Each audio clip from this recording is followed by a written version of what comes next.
bergerak di ini Bu, di bidang gerabah. Gerabah. Kalau untuk alat-alat masak orang hajatan. Gerabah itu yang seperti apa, Pak? Ya, untuk alat masak, untuk makan kayak piring, gelas itu.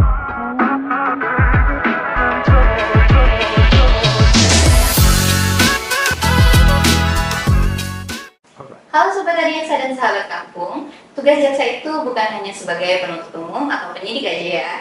Jadi, kejaksaan punya kewenangan lain yang enggak kalah penting, yaitu meningkatkan pemahaman hukum, mencegah tindak pidana korupsi, menciptakan suasana yang mendukung pembangunan, dan mengamankan jalannya pembangunan di daerah. Nah, salah satu inovasi kita adalah program podcast Seteloyan dan Setiongan. Di sini kita ngobrol santai, tapi juga serius soal pembangunan, pengelolaan dana desa, pembangunan kampung, BUMDes, UMKM, sampai strategi biar kampung ini makin mandiri, jadi nggak kaku. Yuk langsung aja kita ngobrol bersama Bapak Eko Sudaryanto selaku Kepala Kampung Bina Karya Putra, Kecamatan Rumbia. Oke, biar teman-teman di sini pada tahu, boleh dijelasin nih Pak, Kampung Bina Karya Putra ini seperti apa? Kemudian warganya berapa, luas wilayahnya, dan potensi andalan yang ada di kampung itu. Terima kasih banyak. Assalamualaikum warahmatullahi wabarakatuh. Tabipun, kenalkan nama saya Eko Sudaryanto, Kepala Kampung Bina Karya Putra, Kecamatan Rumbia. Sejarah berdirinya Kampung Bina Karya Putra berdiri pada tahun 1984,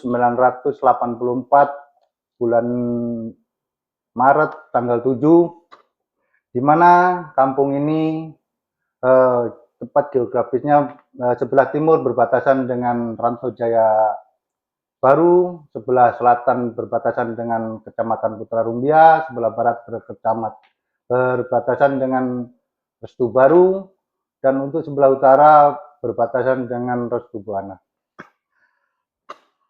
Dengan jumlah penduduk saat ini 4.232 jiwa, di mana jumlah laki-laki 2.172, jumlah perempuan 2.058 jiwa.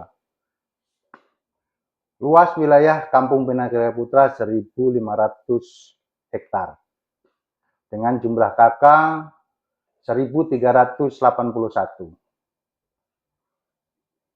Demikian seperti itu, Bu. Oke, boleh diceritain nih Pak, potensi andalan yang ada di Kampung Bina Karya Putra.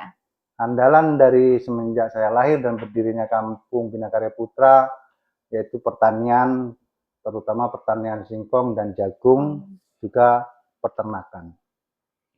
Oke, kalau ngomongin dana desa nih Pak, biasanya kan ini bagian yang paling ditunggu-tunggu nih. Siap. Nah, untuk dana desa yang diterima tiap tahunnya itu berapa sih Pak? Dana desa yang kita terima setiap tahunnya selama saya menjabat 1,29 juta 59.000 rupiah, di mana untuk fisiknya 564.219.000. Oke, berarti untuk total itu fisiknya untuk pembangunan fisik 564 juta. Ya, benar.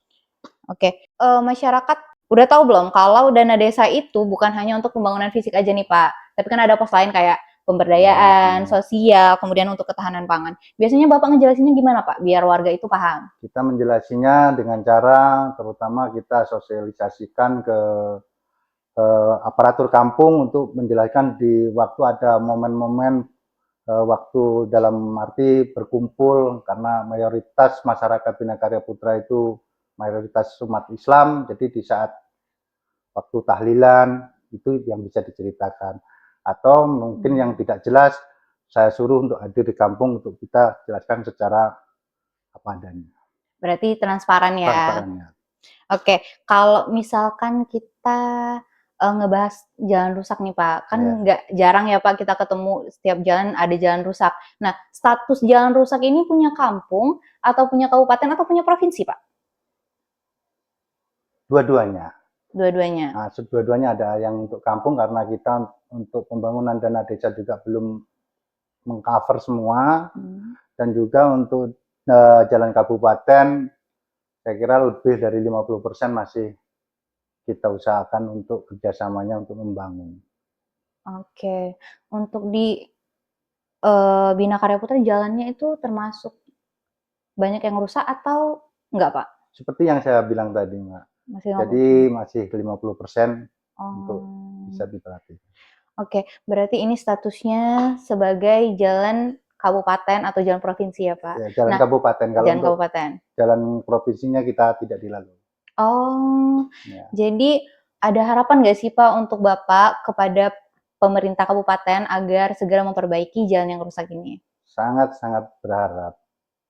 Oke, ada pesan Pak untuk ini pemerintah kabupaten agar segera diperbaiki karena untuk memudahkan akomodasi transportasi tentunya kan untuk di kampung ini. Ya, pesan saya sinerginya untuk kerjasama dengan kami, pemerintahan terkecil di negara ini, di desa, terutama untuk kabupaten, untuk sinerginya dengan kami yang bekerja di kampung.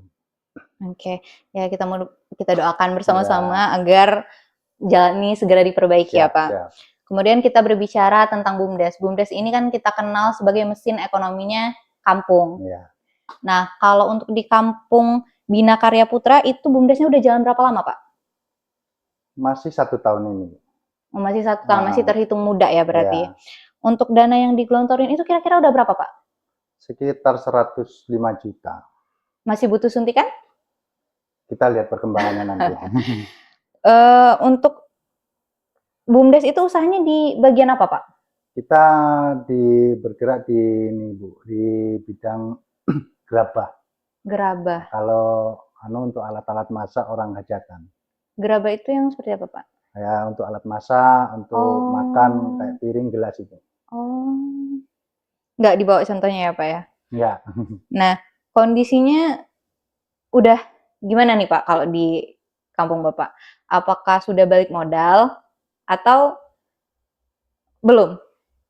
belum karena masih baru. Itu terhitung masih baru. Oh, jadi belum ada marginnya ya Pak? Iya, Oke, kalau misalnya kita ngebahas UMKM nih Pak, iya. UMKM ini kan kalau di kampung punya nilai ekonomi. Bisa nggak kalau UMKM ini diarahkan ke BUMDes agar menjadi pendapatan asli kampung? Kayaknya sangat susah karena mohon maaf eh, ini ya bergeraknya itu perorangan. Masih UMKM, perumahan ya. ini. Jadi agak sulit untuk diarahkan ke BUMDes ya Ya. Pak. Kemudian untuk ketahanan pangan nih Pak, kan ada BUMDes, UMKM, kita alihkan ke ketahanan pangan. Untuk ketahanan pangan di kampung ini biasanya dipakai buat apa aja nih Pak? Nah, kebetulan di ketahanan pangan untuk tahun ini kita kan dapat gelontoran 20%. Nah, kita beliin ternak kambing.